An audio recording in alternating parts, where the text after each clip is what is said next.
4 to 10.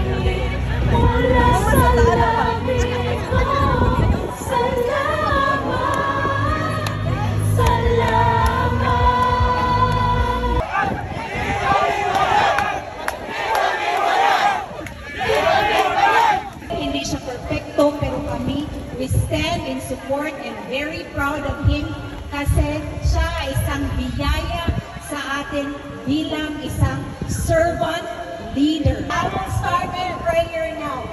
Father, I am lifting up to you ang minamahal naming Pilipinas. Itinataas ko sa iyo ang bawat Pilipino. Every Filipino who stand in righteousness, they would know that it is only in your hand, Jesus, that our country will stand victorious, not by coercive movement or subversive.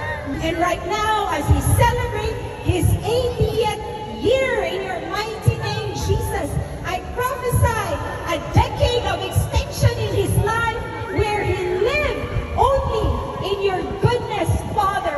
I thank you for the victory of our land, and I thank you that the Philippines is blessed because you are the God of our nation, Jesus Christ. Mga kababayan, mabuhay ang Pilipinas, mabuhay ang bawat Pilipino, mabuhay si Tatay Digong, and the name of Jesus will be glorified.